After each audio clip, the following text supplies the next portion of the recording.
Sidney Rezende, direto do Rio de Janeiro, para abrirmos o Liberdade de Opinião nesta quarta-feira. Tudo bem, Sidney? Tudo bem, tudo ótimo. Senhoras e senhores, bom dia. Colombo também, ótimo dia para nós todos. Bom, daqui a pouquinho, a partir das 10 horas da manhã, com transmissão aqui na CNN, Sidney, o presidente Bolsonaro discursa na Assembleia Geral da ONU. Pela primeira vez, o evento acontece de forma virtual. Aliás, o discurso já foi gravado e enviado à ONU, né?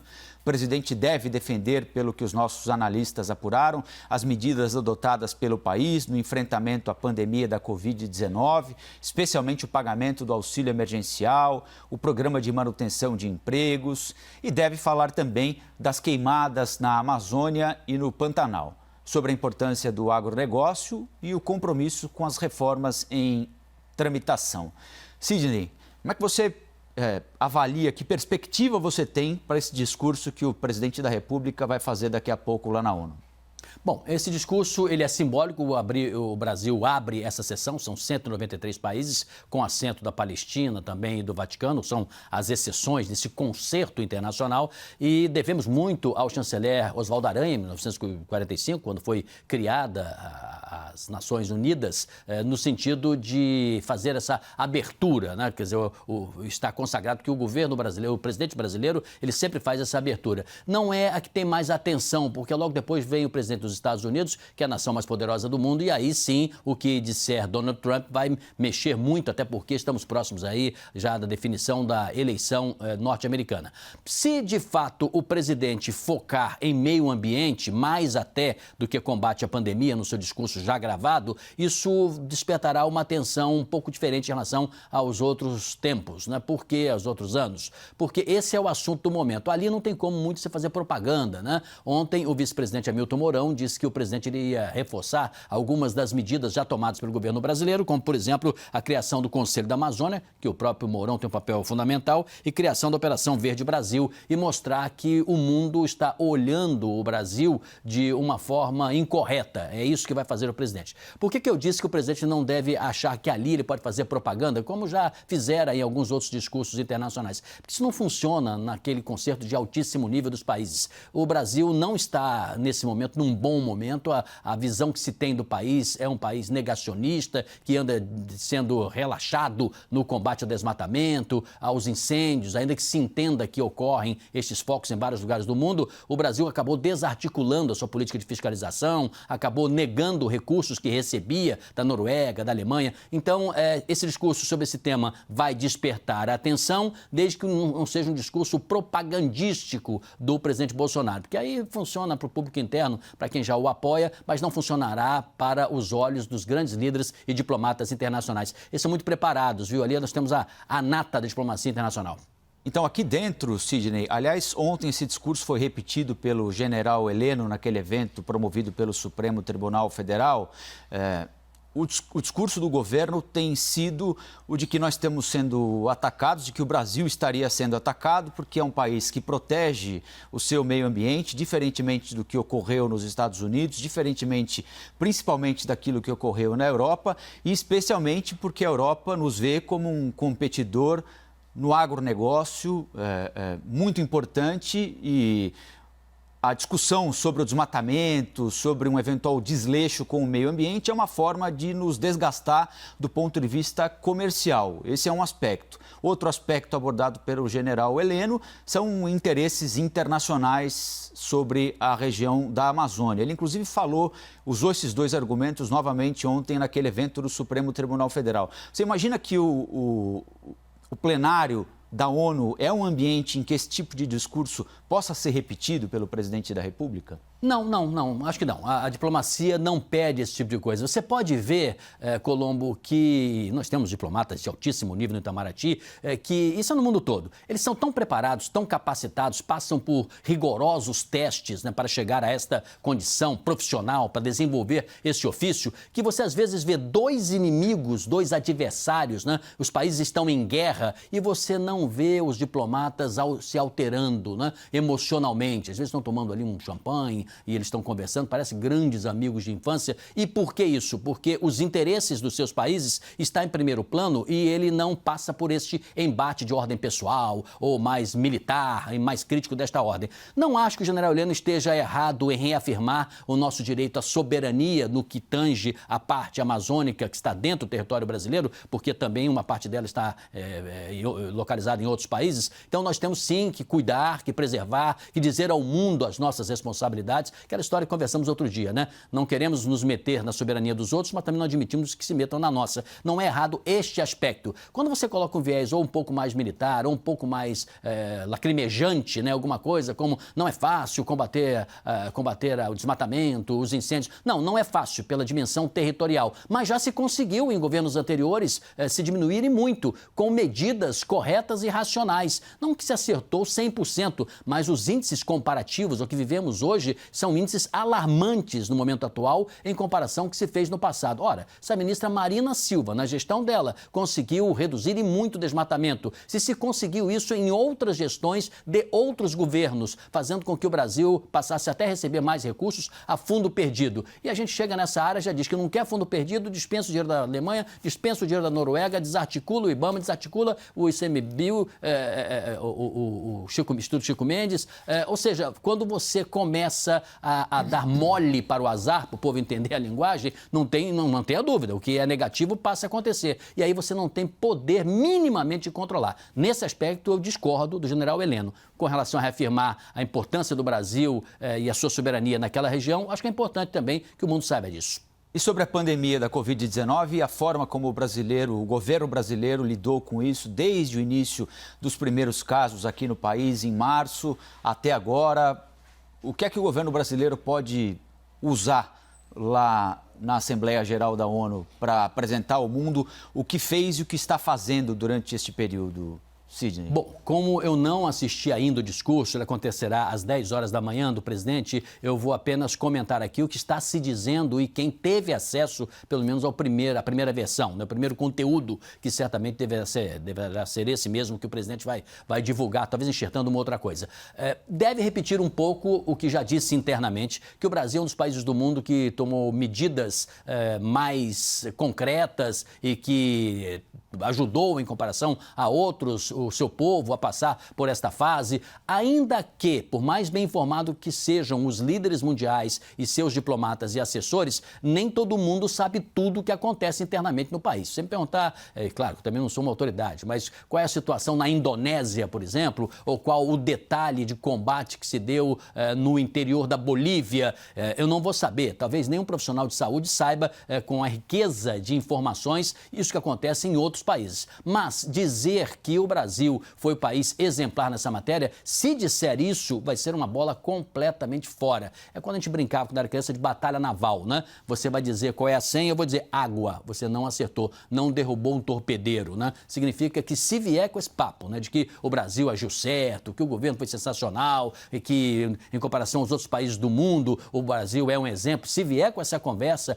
ufanista, é simplesmente uma perda de tempo, porque não é o que mostram os gráficos, não é o que mostra a realidade. E esse estilo negacionista do governo federal, ainda que tenha liberado dinheiro para estados e municípios, não é o suficiente para você passar limpo. Isso vai ser assunto de campanha política, hein? Tanto esse ano como principalmente 2022, mesmo que tenhamos passado pela pandemia. Anota aí. Nós vamos à Itália agora, Sidney, porque aconteceu lá na Itália algo que muita gente deseja que aconteça aqui, pelo menos a discussão, não é? Houve um referendo para votar sobre a redução do número de parlamentares. Segundo pesquisa de boca de urna, mais de 60% dos italianos decidiram que entre Câmara e Senado as cadeiras devem cair de 945 para 600. Para efeito de comparação, aqui no Brasil o Congresso tem 594 deputados e senadores. Sidney, para além do número de parlamentares, essa discussão envolve também quanto eles gastam, não é? Assessores, combustível para se locomover, agora menos em tempos de pandemia, mas passagens aéreas em outros momentos, não é? Você vê a possibilidade de que essa discussão seja feita em algum momento por aqui, Sidney? Sim, eu vejo possibilidade. Existe, inclusive, um projeto do senador Álvaro Dias nessa matéria. Agora, vamos com calma, né? Não vamos satanizar a política ou incriminar esse importante segmento da vida mundial, porque sem política você não chega a lugar nenhum, você incentiva a barbárie, a desorganização do país, a um descontrole, você dá acesso a milícias, a quebra de poder hierárquico. Então, não é por aí. É importantíssimo, não essa classe política, né, mas essa categoria política, que ela exista, né, logicamente. Mas o modelo ele pode ser ajustado, a democracia permite isso, ela sofistica as instituições. Então, existe sim uma proposta do senador Álvaro Dias. Agora, vamos por partes. Em relação ao Senado, por que temos 3 senadores? Isso vem desde a primeira Constituição brasileira. Isso é uma tradição. É justamente para dar um equilíbrio igualitário para todos os estados e não para fazer uma proporcionalidade. Se você dissesse, olha, quem tem mais gente manda mais, você teria certamente capitaneando o país o estado de São Paulo. Não é porque tem mais gente, porque é o estado mais rico da federação. E aí como é que fica a situação do Acre, por exemplo? Fica a situação do Rio de Janeiro, a situação de Roraima? Como é que pode isso? Por isso tem 3 senadores, igualzinho para todo mundo. Agora, em relação aos deputados, a bancada de São Paulo é maior do que a bancada do Acre, porque tem mais gente em São Paulo do que a população acreana. Então, por isso que você tem. Agora, você pode dizer o seguinte, nós podemos reduzir o número de deputados. Agora, você querer que os próprios políticos apoiem uma reforma política que vai ficar menor o espaço deles, isso é muito difícil. Agora, uma proposta de redução, ela já existe. E só para fechar, Colombo, você lembrou bem, porque eu estou com um documentozinho aqui há mais de 20 dias e hoje você me deu a possibilidade de falar rapidamente. Em relação ao que ganha o presidente, os ministros do STF, senadores e deputados, olha, eles têm o seu salário mensal, têm auxílio moradia, tem plano de saúde para si, para toda a sua família, tem cotas, uma das mais incríveis do mundo, tem passagens aéreas e tem passagens, inclusive, que eles podem reivindicar através da FAB, do avião da Força Aérea Brasileira.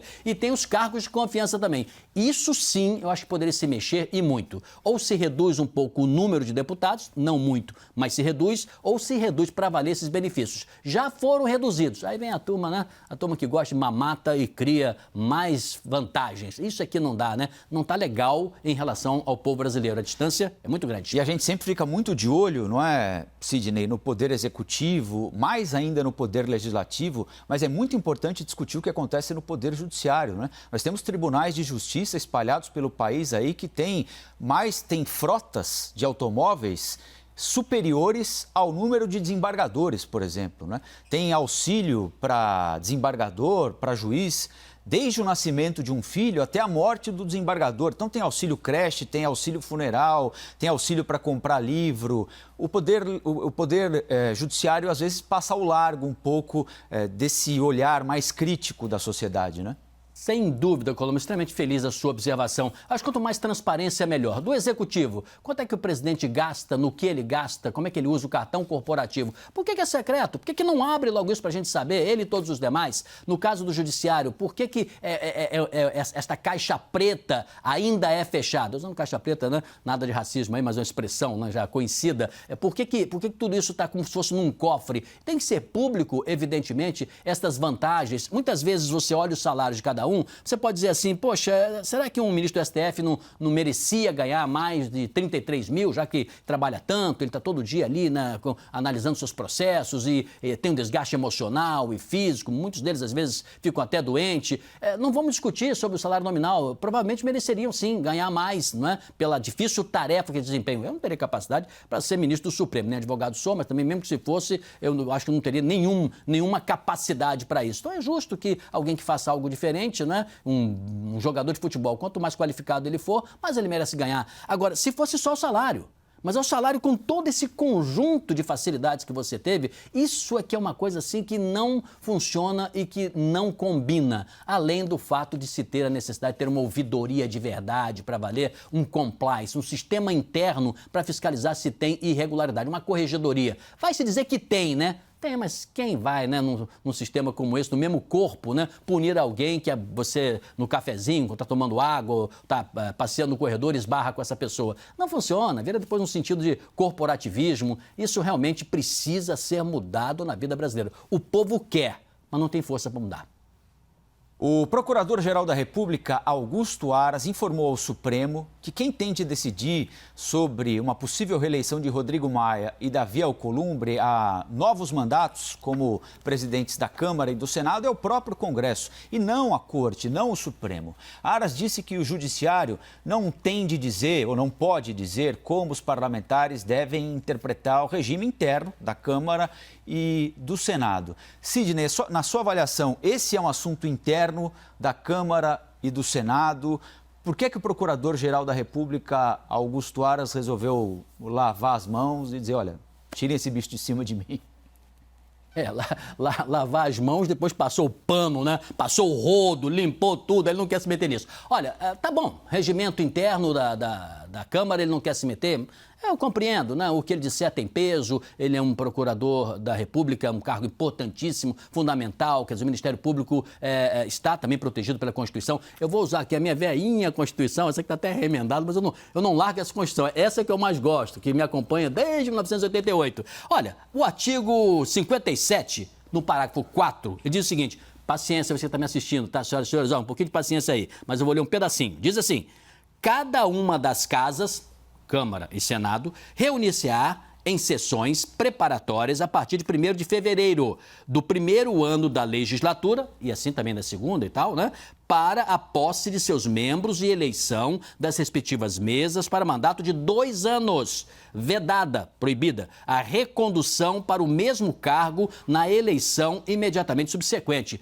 Ora, se o regimento vai ser mudado da Câmara para que o senhor Alcolumbre volte a ser presidente do Senado mais 2 anos, para que o senhor Rodrigo Maia seja, deputado Rodrigo Maia, presidente da Câmara mais 2 anos, esse é um assunto realmente que os deputados vão ter que resolver, né, se quiserem mudar aqui o seu regimento. Mas em relação à Constituição brasileira, igualmente, se quiserem mudar a Constituição. Acho que isso é um casuísmo, já disse isso aqui antes, isso é um absurdo. Eu acho que eles têm, como diz aí, né, o povão no bar, né, largar o osso. Deixa um outro presidente do Senado chegar, um outro presidente da Câmara chegar para renovar, para arejar. Isso é bom para a democracia. Os senadores aprovaram um requerimento para que o ministro das Relações Exteriores, Ernesto Araújo, explique a visita, continua rendendo esse assunto, do secretário de Estado americano Mike Pompeo a Roraima. Nós falamos disso aqui ontem também no Liberdade de Opinião. Mike Pompeo esteve na instalação da Operação Acolhida, que recebe refugiados da Venezuela para serem interiorizados aqui no Brasil. A visita há pouco mais de um mês das eleições americanas foi criticada pelo presidente da Câmara, Rodrigo Maia, que emitiu uma nota na sexta e depois recebeu o apoio de diplomatas brasileiros que serviram a outros governos. Sidney, qual é a sua opinião sobre esse convite feito pelo Senado ao ministro Ernesto Araújo? Ele tem explicações a dar ao Senado? Bom, ele vai ter que dar as explicações. Primeiro, solicitar a presença do ministro é corretíssima, está dentro das normas, nenhum problema e, nesse sentido, os senhores congressistas agiram com correção. Zero de problema. Ele, inclusive, com muita tranquilidade, disse que vai também. Isso é ótimo, até marcado, 10 horas da manhã, se não estou enganado, na próxima quinta-feira. Então, ele vai lá prestar seus esclarecimentos. Agora, vamos tratar isso de uma maneira inteligente. Eu disse outro dia e vou repetir agora aqui. Os Estados Unidos são parceiros comerciais nossos, queiramos ou não, temos ou não diferenças ideológicas com o modo de vida americano. Isso não está em jogo. Nós não temos que brigar com os Estados Unidos, mas tem que questionar o ministro mesmo. E essa é uma bela oportunidade de fazê-lo. Quer dizer, se o senhor Pompeo chegou aqui no Brasil a convite do governo brasileiro e convidado como estava, aceitou ao lado do Cicerone que estava ali, que era o ministro Ernesto Araújo, é a ele que tem que se indagar para que isso não se repita da forma como foi feita, porque senão, vou reafirmar o que também já disse no outro comentário, você cria uma possibilidade servil, subserviente, menor do nosso país, ao ponto dos Estados Unidos quererem fazer o que quiserem amanhã numa política que possa até desestabilizar vizinhos nossos, que são países que estão nos nossos limites, né, estão nas nossas fronteiras e que nós queremos ter uma boa relação de paz com esses países. A pior coisa do mundo, meu amigo amigo, é você arrumar briga com o vizinho. Não faça isso. Tente se entender numa boa, em paz, com tranquilidade. Se alguém está falando alto, fale baixo. Se não resolver, fala com o síndico. Agora, se o síndico não resolver, você não resolveu, outra parte não resolveu, aí você vai para a justiça, que é melhor. Brigar, agredir, partir para a guerra é a pior coisa do mundo. E eu tenho a impressão que o ministro Ernesto vai ter que se explicar. Se ele tem ou não explicação, a gente vai saber brevemente, essa semana. Sidney, então, boa terça-feira, hein? Eu falei boa quarta-feira no início do nosso quadro aqui, já me adiantando na semana. Então, boa terça-feira e até amanhã. Aí sim, quarta-feira, hein? Eu fico tão desnorteado também. Eu não sei que é segunda, que é terça, que é quarta. Você é o líder, você é o comandante. Se você disse que era quarta, é quarta. Se disse que é terça, estamos aí. Até amanhã. Tô mandando nem lá em casa, viu, Sidney? Até mais. Até logo. Tchau, tchau.